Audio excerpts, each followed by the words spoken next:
If there was clues about like this church, the institutions in Christianity like Catholicism and Orthodoxy and so on. I mean, Protestants were super new, but the Gregorian Church, the Armenian Church, actually was happened after that because they were not really welcomed in this Nicaean Council. Yeah, exactly. They were. So they already existed as a separate church, but. I think there were lots of interpretation in Iskandariya, in Alexandria, you say, in Egypt, and also they had a big center, and also East Roman. It was the part that all the different interpretation in the Christian philosophy, and I mean, which is about interpretation of the religion, of course, and also reading the old script and. Because there's two sources that time in religion, like the praxis of Jesus, and so you have to interpret what happened to this person in his his life, and also like the message that he carried. So one is written, the other is like people's experience with Jesus, and then it's a very local experience. I mean, this nation would interpret it differently what Jesus mentioned or did in his life, and the other. But when it's written, it's more concrete. Of course, they were arguing two things there: the experience of the commune and people around Jesus and Jesus in his the apostles, blah, blah, blah. Exactly, and so on, and the others, and probably that the argument between different perception was because there's different political authorities behind it. I think that started from the beginning, and that's not a surprise. The motivation behind that different interpretation was, of course, linked to this different political authority or lords of clergy and of course that's always like, I don't know if it was just a kind of honest and very just religious perceptions fighting to each other. I think there was different situations, political, it was a topic of international relations. But it's interesting that they decided to then at a certain point to have all these councils to unify, come together, like to unify. Christianity. I believe that it was also unifying this approach, and also it was a very abstract until then. So when you even decide on separation, but it makes even more concrete. So when everything is on the air, that there's arguments, so you can't regenerate it. You cannot really make it problematic of the new generation. So you cannot transform it. But even when you decide on table, you say, okay, we have different ideas, but let's write down. So then it has a long life. So, but I don't know. Okay, you believe that? Like you're Orthodox, we are Catholic, and Catholics, so it's more. Then everybody has their territory. So let's fuck our community without, any hesitation. So probably they said, okay, your people, our people, we how you say, we generate the religion, regenerate the religious thought in our community. No complaint, and you do whatever so everybody has his garden.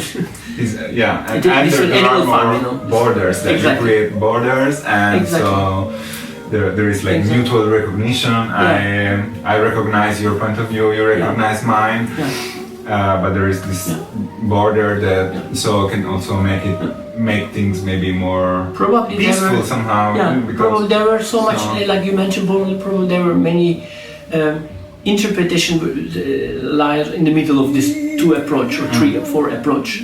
But both sides didn't like them because nobody likes the hybrids. Like today there, tomorrow he's here, and and probably there were so many dynamic situations like something in between, or something in between, and different interpretation. Probably it was the first target to have a clean border.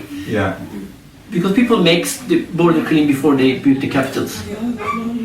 First you clear the border, and then because that's where you when do you trace the line? Exactly. Where your line has to be clear. Then the borders all. But I don't know. But the Armenians say outside of the game. I don't know why they were that. But just a few years ago, maybe you saw in the news, like they were.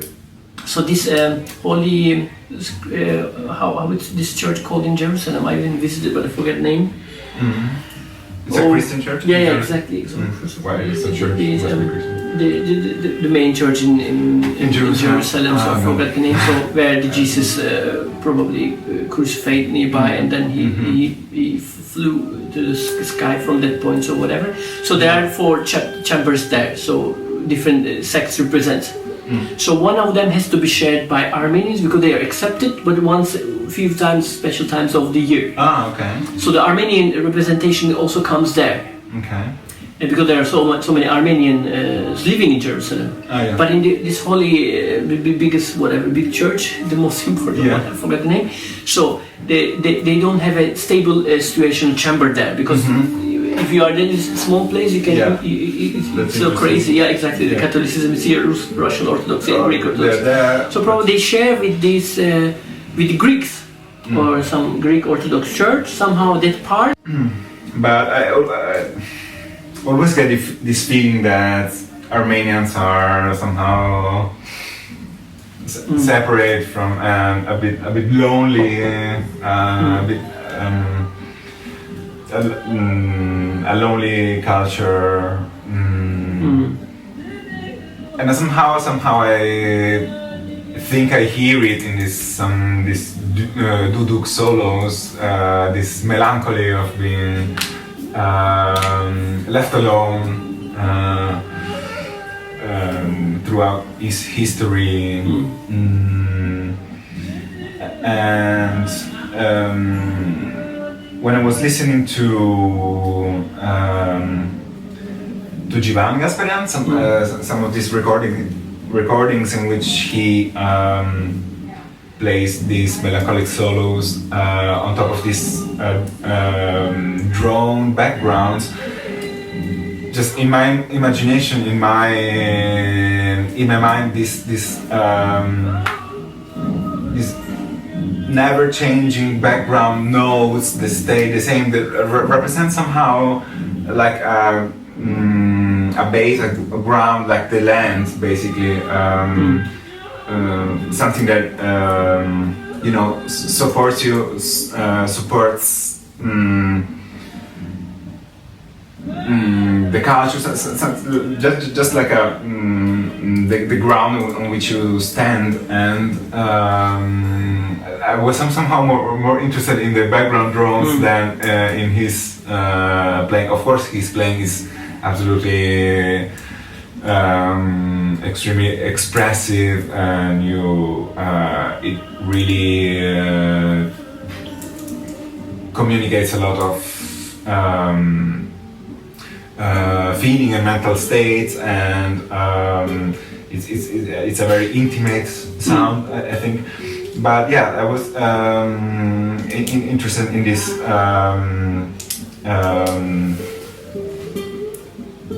I had this image, listen to it, is like a lonely man standing on a desert land, and this land is like this drone, and he is there expressing his culture, who he is, or how lonely he feels at night on this desert land. This was my imagination. The picture behind the song. Armenia is actually it's a kind of highlands. And Armenians used to live in highlands too, especially in the northeast Turkey. The places they were segregated, they were pushed away, let's say, by the different socio-economic, of course, division of labor that they faced in the imperial time. So they were very good in architecture and woodcraft and architecture and so on in the highlands. So actually, in Turkey, you can see the Armenian heritage could experience different geographies and different climates, and so you can't say that Armenians in Turkey or in Syria or in Armenia mostly like a desert culture or plate or whatever. You can see in Syria they were let's say led to be here and peacefully in a land which is totally different than where they experience in Turkey. So in the music also you can feel it like that. So the Armenian music in Caucasian, so as they were highlanded people, because they were there peacefully could live. So then they have bagpipes, it's happy, lots of drums and kind of aggressive because storm, rain, clouds, and more like with the harshness of the nature they deal with. So it of course affects the music. But somewhere in the south, like when you come to Mardin, Diyarbakir, or somewhere in the Turkish Kurdistan in the south, Turkey, so on. So where they were in the plateau anymore, like they're not like a mountainy area, and they could really be civilized, let's say, with the urban architecture in the sense of medieval times and so on. So you can see their handworks, and the architecture is very precise and very clean. And then so there, of course, the music, what they did there is has that plateau feeling, like what you mentioned. So then in the south is another story, and in Armenia is another story. But Armenia in itself is not cannot represent the Armenian word. If there's an Armenian word, is much bigger. So it starts from Istanbul probably to Caucasian Lake. So from the northwest of the Caucasian Lake, it goes to deep of course to Israel and so on. So mid and west Syria as well. Of course, the First World War, and also the genocide in Turkey changed the distribution. Changed this demographic. So that picture is very different after what you have after the beginning of 20th century. It's very different, and before was very different. Because in 1920s and 30s you can see an Armenian everywhere. In 1920, after 20s, 30s, you could see an Armenian neighborhood in Jerusalem. Before you don't, maybe in long different places in Syria you could have it, but more they were accumulated and start to live together, and like they need to be together. Maybe in some suburbs of Beirut and Jerusalem and Tel Aviv. And also you could see in Belgrade, in Sofia, in Skopje, in Thessaloniki, this Armenian communities and so on. But like lately 18th century or beginning of 19th century, you don't have it. You can see and hear this language everywhere in the territory of empire, but you cannot name that only big cities, only this neighborhood, whatever. Probably the socioeconomically they were more mixed and more they were more mixed everywhere. Probably. Sure, of course. But then it's more clear. I mean, that was the story of First World War. But you see demographical, colorful map. If you don't see the national border, it's super different. When you put the national border, and then now you are 1925, 1930, and between this border, if the colorful thing, it becomes more precise. So here this colors, here that colors, here that colors.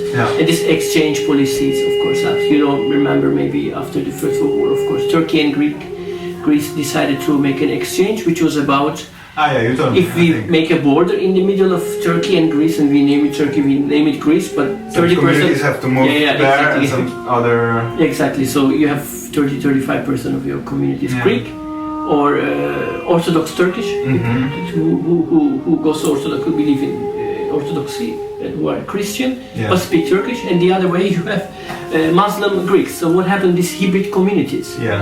So that's the dramatic part about the border. Of course, exchange is dramatic. All the West Turkey, 50% had to move to the west, across to the sea in this exchange. And also in hundreds of thousands of people probably. They have to leave everything, leave their home, also in all islands and the Peloponnese and also Thracian region, Bulgarians went up to Bulgaria, and the Greek Turks moved, and lots of Greeks who were Muslim. Either they convert to Christianity because they were Greek and speaking Greek, maybe they named themselves Greek, I don't know what was happening with the nationalistic ideas at that moment, if it was public or not. And also for the Muslim Greeks here, what happened to these old merging points, hybrid point? Probably they were the one who disappeared most and suffered as much as the others, but actually culturally they are the one we miss it. So but the Armenian culture, actually, with the music, you don't have this exchange and migration story before First World War and afterwards, whatever. It was like for them it's like to be or not to be. It's like a case. It's like either we exist or not exist, or we exist here or there. It was not about mix, whatever. I mean, there are so many stories like you can hear like from people like me who are Kurdish from East Turkey, and you can hear like every second of my friend has a grandfather or grandmother who before dying they named themselves, okay, actually I was an Armenian, or I raised as a Kurdish but I was Muslim, but my family was an Armenian family, which happened to my grandfather too. So they were keeping it secret. Yeah, sure, sure. Yeah, they were keeping a secret, or they discovered lately, or they were always questioning. Like my grandfather, probably he was always questioning, and but finally he kind of discovered. Maybe family, family didn't accept it. Okay. But in order to, of course, to be hidden, probably he had to perform Kurdish identity or being Muslim. Okay. As a performance, he was maybe stressing on it a lot to hide the story why he doesn't.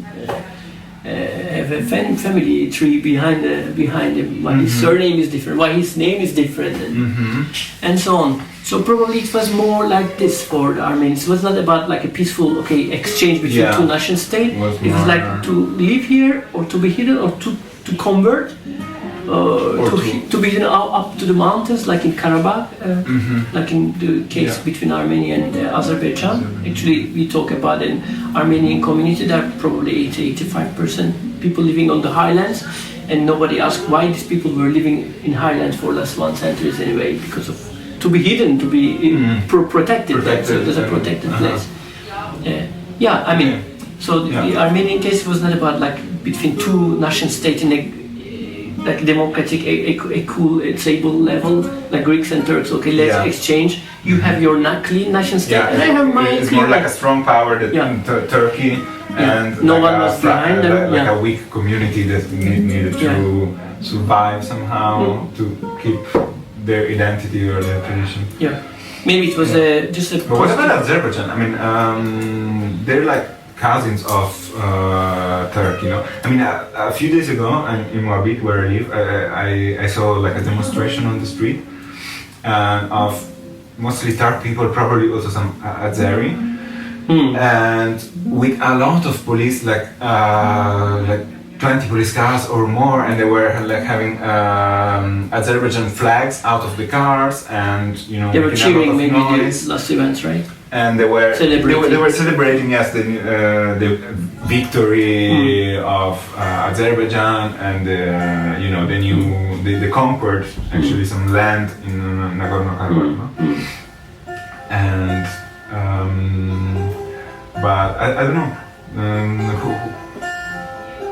I don't know much about Azeri, right. I just know that they speak Turkish. Basically, they have. It's an accent of. It's a Turkic language. Like many of those, but I think this is the closest. If you have this Turkic language trees or ivy or branch, like in Kyrgyzstan or Turkmenistan or. Different accents and dialects of Turkish, so I think that's the closest. I mean, personally, as I speak Turkish as mother tongue, that's the closest. That's the language that I understand most, comparing other accents and dialects of Turkish. And the geography is so strange now, because also Azerbaijan has a small part which is west of Armenia, bordering with Syria, I think. Yeah, this was between Russia and Turkey, probably designed like this. It's weird, actually. I mean, in both sides of Turkey has this case. It doesn't have to be related to the Turkic communities, but it is as well. In a way that the borders are kind of drawn as very problematically, also Caucasians and in Balkans. How they. I mean, what borders separate is another question. But there are some borders apparently. That I have to say it's functioning like, practically in this term of nation state, in this game, I mean.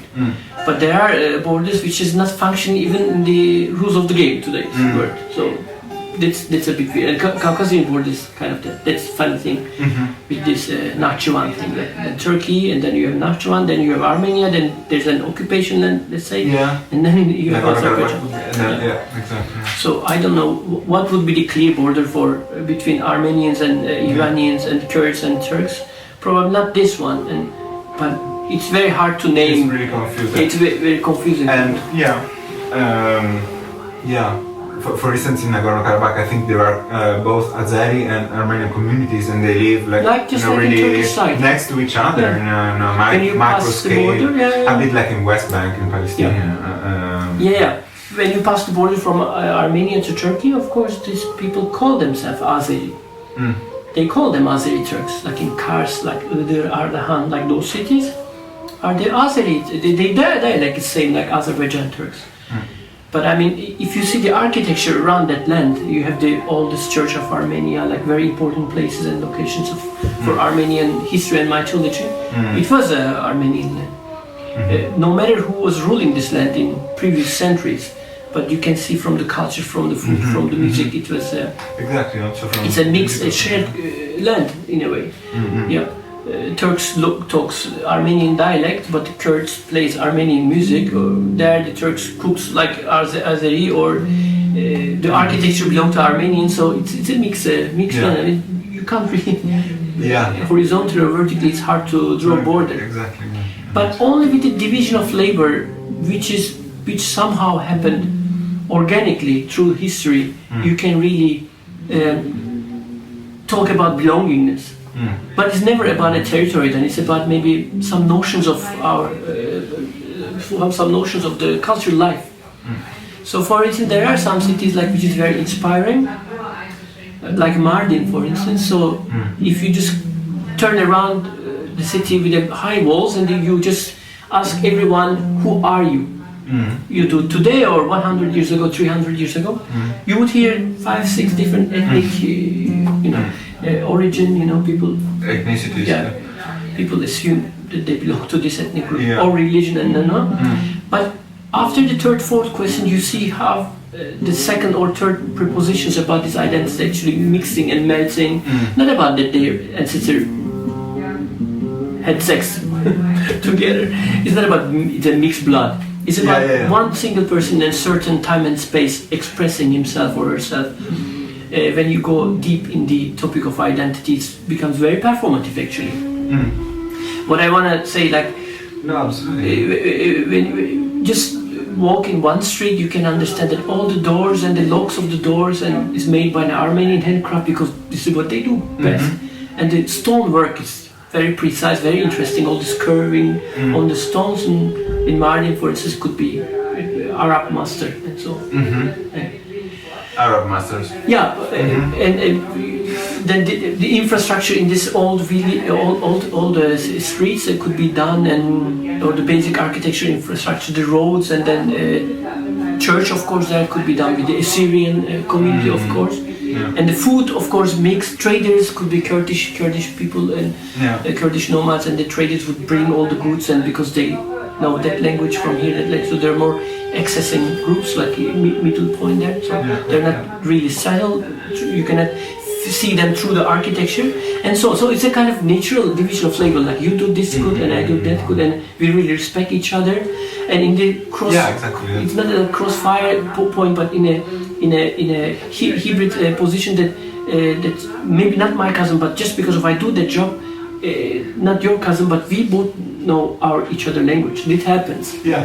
Like in Mardin, Kurds knows how to speak Arabic, but you go 50 kilometers down, a Kurd doesn't need to know Arabic. Yeah. So he could have completely different perception about Arabic or Arab people. And, but in Mardin also, every Arab knows Kurdish somehow. Yeah. Every Assyrian knows Arabic. Every Armenian knows Assyrian. It's not about mixed marriage. It's about like because they have to deal constantly with each other and totally. Yeah. It could just one like an agricultural artifact, something, a tool that we share hand to hand, like wood, for instance, a stone. So if you are the architect, if I'm the one who is carrying it, if I'm the one I'm curving it, or if you are the last one who's putting on the walls this whatever, and it could be a mosque at the end, but I could be Assyrian, you could be Arab, and that could be Armenian who does it. Yeah. So that's why you see a very beautiful mosque, which is super different comparing other places there, but it's out of an Armenian hand, because only he or she can do that stone curving and writing in Arabic letters on a mosque which belongs to Kurdish village. Yeah. So it's a collective work. Life is a collective work, and what is inspiring that how people exchange it, learn from each other like this. Yeah, exactly. But mostly what I found with naming the villages, that which I would say, majority is Armenian living in this village, it was always a place like up to the mountain, somewhere hidden in that corner. You know what I mean? It was not really like in the middle of the Silk Road, like accessible from this big city and that big city, and they are really on the main road. You know what I mean? It's like open to four sides, to the north, to the east, it's always, I feel like these Armenian villages and a bit more like back safe, Yeah. and then watching the valley, you know. from Yeah, exactly, and distance, having an right. architecture on top of the mountains, Right. knowing the woodcraft and the forest work and so on. This is what I That's experience your more. feeling, Yeah. about Yeah. their culture, to be, keep a distance, like somehow a safe distance. Yeah, it tells a lot about their culture, of course. Yeah. Probably Yes. it tells about how the cultural costumes and textile. Yeah. How do they produce their instrument, the body of the instrument, the tones and so on.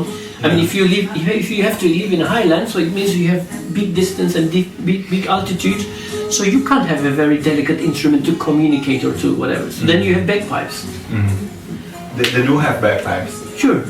Armenians has different type of bagpipes, also in Armenia and also in Turkish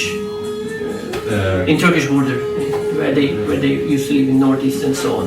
Yeah. In many places. Armenian communities in in Turkey. Yeah. They had lots of No, because instruments. the sound in the end is similar to a bagpipe. I mean, when you have one duduk and two more duduks just doing a drone, it's a bit like True.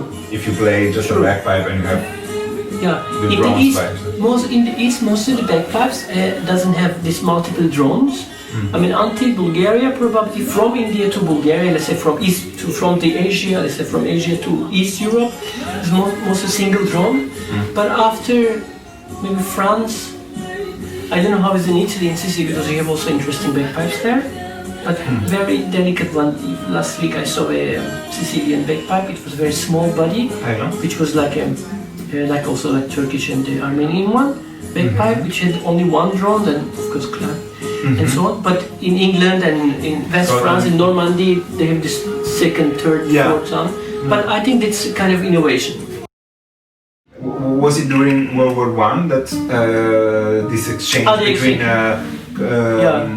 minorities, let's say? Yeah, it's a basic element, I guess, when you describe, like we talk about Rembetiko. Yeah, the Rembetiko has its own character actually, which is affected by this exchange policy. Okay. Although, like every musical standards kind of dependent on its own territory and geography, it's affected by the exchange of everything, the wars, pieces, poverties, and human part of migrations Turkey, and so on. Just on the Aegean Sea. How's this called? This area? Yeah, we call it Aegean Turkey, Okay. Aegean side. Okay. Again, and for the Greeks, of course, it was Microasia.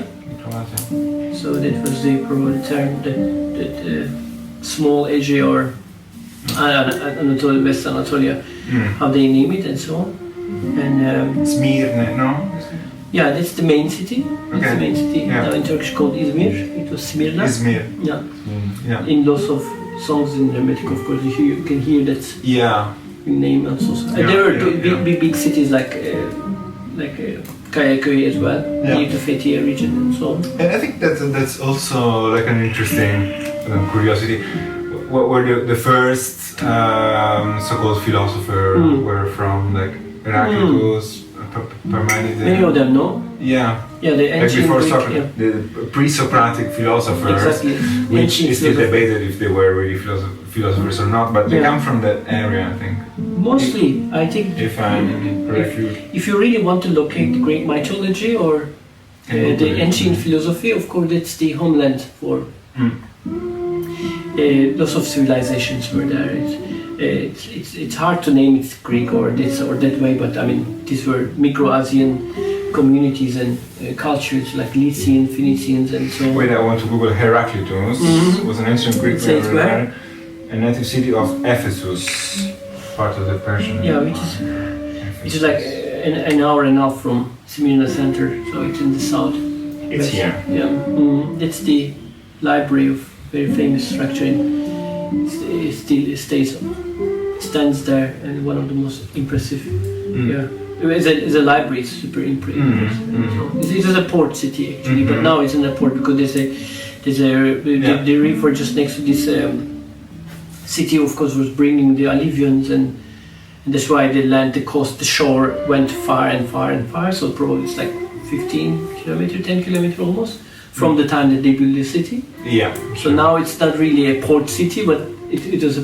It used to be. It used to be a port city. Yeah. Yeah. Exactly. That's one theory is that Heraclitus always talks about water, as a principle. Blah, blah. Yeah. And one theory is that he actually was not that much.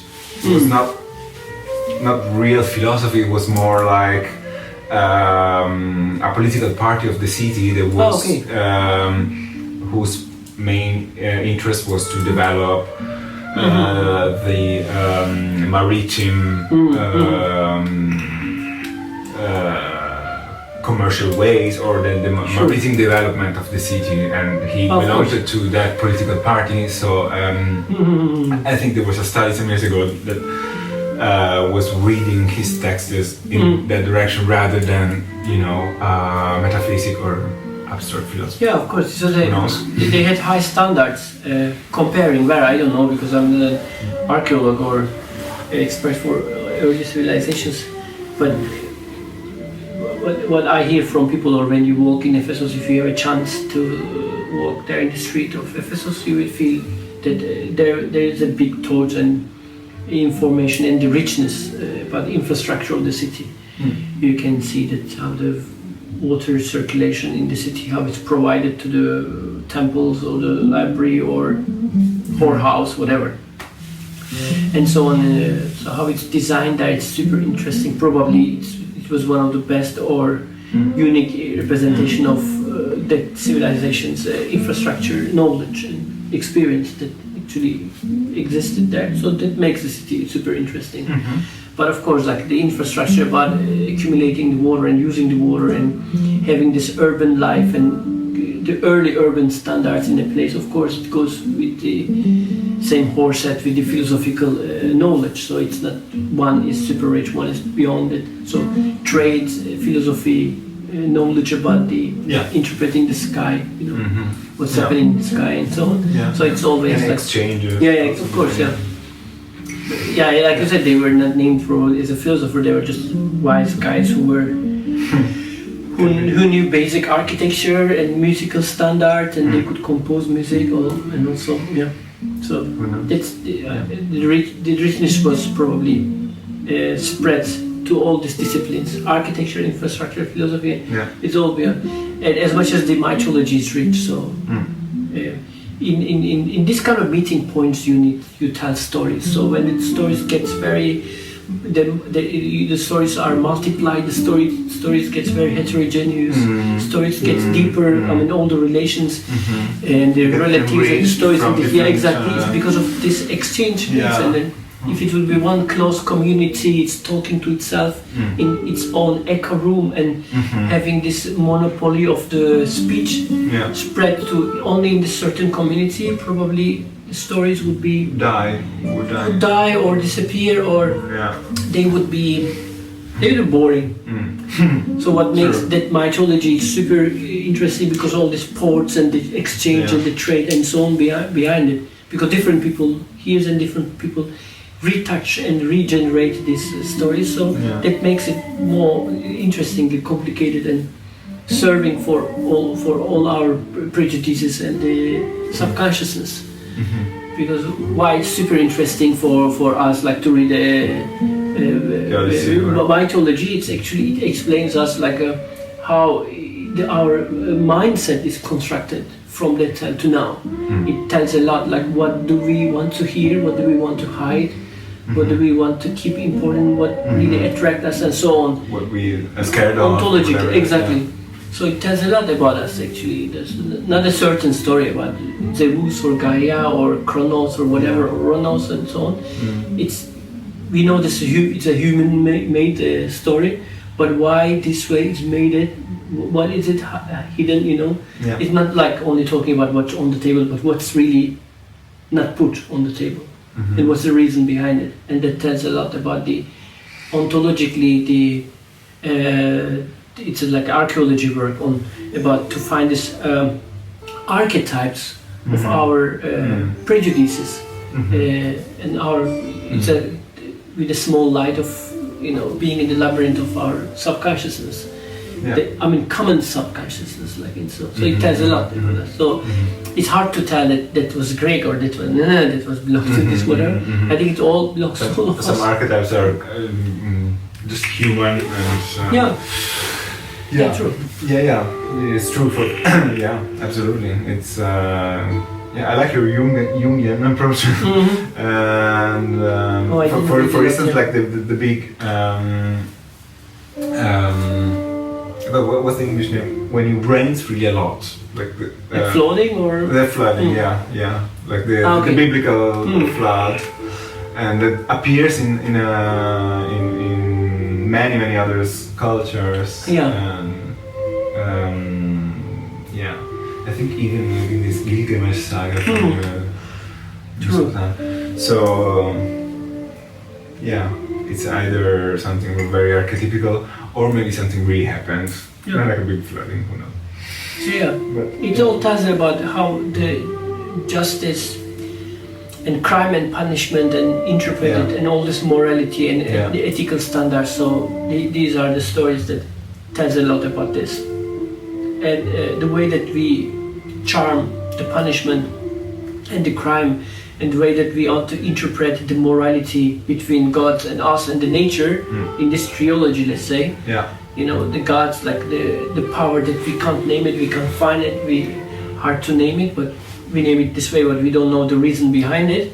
And the power that we experience with our hands and the feet, because it's under our feet, the nature, but we still don't know the story beyond it, so we just connect these two together. The gods. So in the middle of this trilogy, of course, the relation between that trilogy, relation inside this trilogy, and our subconsciousness. And so on the surface you have, of course, music, art, literature, and whatever, they're connected. So what's actually carrying them is this trilogy, this story. How people find themselves in nature, how do they interpret their relation with the nature, and also the unknown. Yeah, absolutely. The absence and beyond. Exactly. But finally, what you can tell to these guys also in Iskandariya and also different places, that they were very curious about it. They were very curious about what's on the borders of visibility. So what's beyond what I see, what's beyond what I calculate. So it was mostly forcing about this knowledge. And also it was very practical. I mean, imagine through the Nile and the knowledge about agriculture and interpreting and understanding the sky, what's above us. And it had also practical relations as much as it was feeding the needs of us that we need to hear a story. So it had to have all of this. Today's beliefs are much more boring than this. I mean, today's what I mean, like Christianity and Islam and whatever. These stories are more. It's very much so much functional. It's just for function. It's not really. It's not like. It's not that interdisciplinary, It's not like. It's a meta-narrative, of course. Every religion is a meta-narrative. It's a moral meta-narrative. It's a kind of machine. You are questioning what is the relation between me and my sister. So is it right or wrong? Do I have sex with my sister or not? And this is your question, for instance. And you put in this machine, and then it makes sounds, and sometimes bad sounds, sometimes very precise, delicate. And at the end, there's a product of knowledge. It says no, or yes, or I don't care, whatever. But that structure, like this, that religion structure, which is different in this ancient time, was more super interesting, because then you see some gods are doing the same. They do wrong, but they confess, and they do the same wrong again. So there's more human. They were multiple. There were so many relatives, just like us. Like in a big Italian family, they were living on the sky. People betray each other. And so on. So this was more secular. Totally. You can't say the knowledge of the religion or the way that people draw the structure of the religion. It's more and more secular today. I think totally opposite. It's a part of Italy is still like very much secular, and it's, I could tell you like a lot of funny anecdotes. But now, of course, also the relationship with nature was much more secular. Like oh, because that God is angry with me, I'm gonna kill 100 sheep, and because they're happy to drink their blood or whatever. Yeah, we still kill. And in south of Italy, people really talk with the Holy Mary, the Virgin Mary, like in a really familiar way, like a cousin, like, come on, please don't be angry with me, why? True. And of course. Yeah, those knowledges in the ancient world, I mean, just talking very general, and of course I use lots of prejudice that I have, which is not based on any kind of big knowledge behind it, but I just try to explain what it tastes in my mouth when I have that text or that text totally. that I can say. I think a bit part got eaten by science. Yeah, exactly. Probably. These early stories were not really to occupy a land next to it. It was just working for itself, and it was more local, and it was more, okay, it's for our world, and this time it was not really like universal and to occupy and to really tell the neighbor community like this is the right thing, and like it's yes or no, whatever. It was not like the knowledge arrived from West Europe to Latin America, and it was yes or no for them or for the others. It was like either you exist or I exist. We can't exist together. So either you all speak Spanish and become Catholic, or this is not gonna happen here. So, but the previous antique stories, and also like the exchange trade, and how do they conquer, how do they interpret nature, how do they interpret unknown. It was not dominating really your space, because your knowledge was based on your subconsciousness and your needs through that subconsciousness, which is all masculine, of course, and the others, of course, masculine if you critique through feministic approach. But in another way around, beyond that gender politics behind it, but it was much local, much dynamic, and much human hand shape, much custom made and so on. It was not like really, this is Vatican, and then we go there, so Vatican's monolithic and exactly. Less flexible and maybe less. I mean, don't you feel like even today, just to speculation to say, like today's experts and today people has knowledge, don't you feel them very less interdisciplinary and really talking for their borders, and they don't let anyone to put their nose in their territory, and it's very territory, even like today in sociology and philosophy, it's like that sociology of this, sociology of that, anthropology of this, and everybody has a territory play there, and everybody has his own goalkeeper, But in the past, the ball could go everywhere, I could be inspired by sky, then I could come a point telling a story or physical knowledge afterwards. So that's more inspiring. I mean, this hyper specialization of knowledge, for sure. It's but everybody goes so deep in one super specific topic, but everybody lost their big picture probably. That time the knowledge was more kind of I don't know, maybe from this point, from today's point of view, it looks like that, but I just feel like more freely spreading and affecting people, and so on. True. Everything, like also the instruments. I mean, just imagining that an instrument coming that port and going to another port, changing the names and changing the bodies, because when that instrument arrived at port, probably the wood craft is different in that location, and that instrument is again remade differently. Like lots of instrument has these stories, and you can just track. You told me about some instrument designs that undergo a sort of ping pong. Yeah, of course, always. Cultures. It's a very complicated exchange. Like, it's like ping pong. There's a very quick way of like.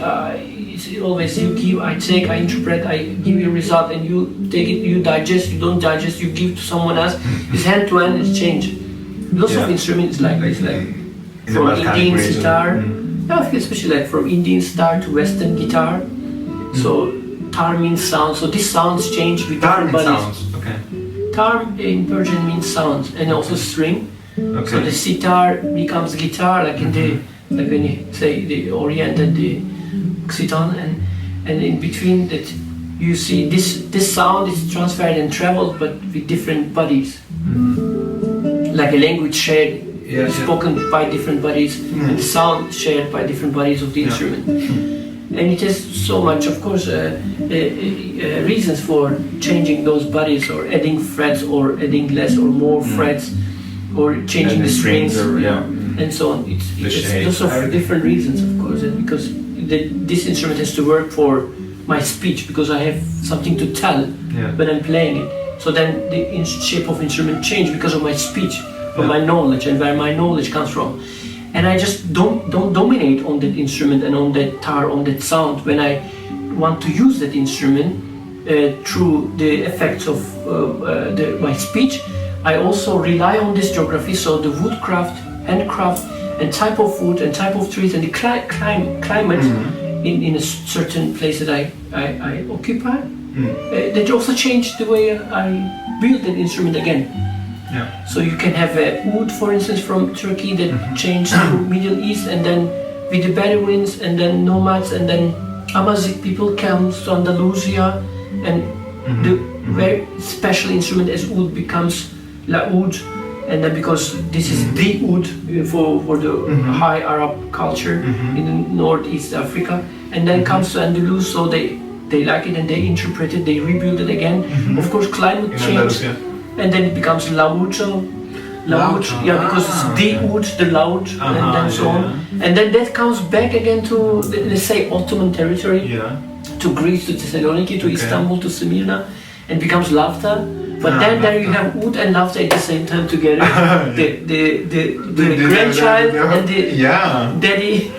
All around the Mediterranean Sea and it's a big circle, one instrument. So it's not the instrument walk around, the human walk around. The people did this journey. The speech, the stories made this journey.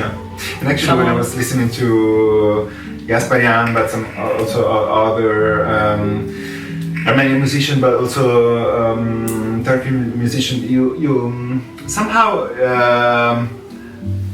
I feel a connection with Spanish music somehow in some chords, in some harmonies. It's because previously they expanded. Previously they were probably the way was faster through North Africa. The way was probably faster to Spain than to Italy and Italian. It's not the, of course, same oud from Egypt, from Alexandria came to Cadiz or Tarifa. But slowly. In the middle, you have this. The Bedouins and the Amazigh people took that instrument, but they had so much effect from the African roots also done. So with the way of playing, that would also change because the effect comes from Middle Africa and then arrived to Spain. It's not really like sanding with. No, of course. On the way, it is affected by lots of climates. Other things. Lots of other things. And it takes and this makes it very interesting. To do that. Absolutely, but and not those civilizations that with the infrastructure. And somehow from Spain, to South America as well, to Cuban music. So that's what was my mind-blowing connection when I realized that some Cuban music can come actually from Turkey or. Exactly. So many people, of course, had to migrate after the First World War, of course, from Beirut and Lebanon and Israeli territory to northeast Brazil. There are some cities and places that you can see so many Middle Eastern people, and it's mixed with this. I just very ignored about this, but I forgot also the names of type of that music. But when you hear it's like samba and Middle Eastern music together. You have kanun, oud, and different ney, and those instruments really still existing in Middle East, but in Brazil, in those suburb of Brazil, it's super inspiring because those people had to migrate. And lots of klezmer and West Balkanic standard from Croatia and that regions that in the Second World War, this right-wing side of the West Yugoslavian communities had to migrate to Chile and Argentina. So then you can have the clarinet and the accordion, and in the way that's West Yugoslavian standards, the traditional music, and also klezmer could mix with tango and different standards there too. So that's super interesting as super mix. But what I want to say is that now when we talk about the relation and interactions, that we try to point out things on the ground and visible. Like you said, there's Istanbul, there's Alexandria, there's Granada, and so on. But actually, who made the trade? Who saw it there and who took it and who hid it? The intercourse, the interrelation, the nomad civilization, they don't have an infrastructure on top of the earth. So you can't really name who, but actually they did the great work. Those in the middles, like down the Amazigh people and the Bedouins, and up there probably with the Jews migrating from Spain to Turkey in 15th century. So those were the ones had this circle locomotive, circling, taking the spin, turning this. So, but we talk about only the cities and the big cultures and civilization who has some remains on the earth. But actually, some crystallization, but there are important protagonists in the middle. It's lost. We don't name them. The Gypsies, they are the Amazigh people. They were the Bedouins. They were the nomads. They were the people who migrated. They were the people who were kicked out of Spain. The Jews in 15th century, and they were the Gypsies kicked out from North Italy and France and to the Balkan, and so on. People kicked out. They were the people actually who construct all these veins between these big infrastructures and cultures.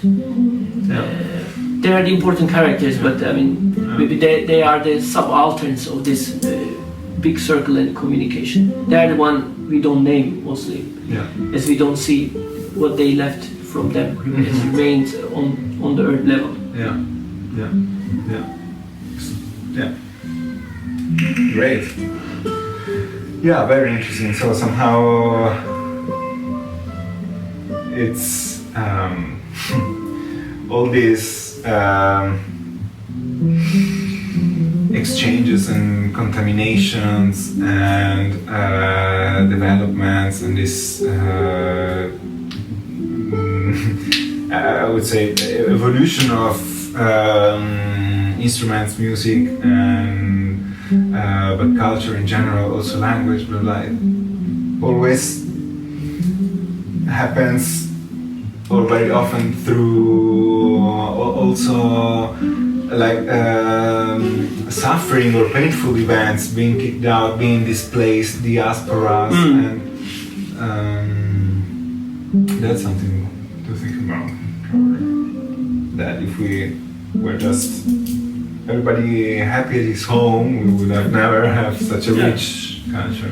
Yeah, but that's in the terminology of it. It's already very present there, very visible. When you talk about diaspora, it doesn't mean that you are excluded from one and you are not welcome to another.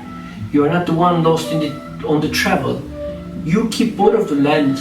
You represent both of them. That's why it's like diaphors, like the two space can be represented in your certain body, in your certain speech and meaning.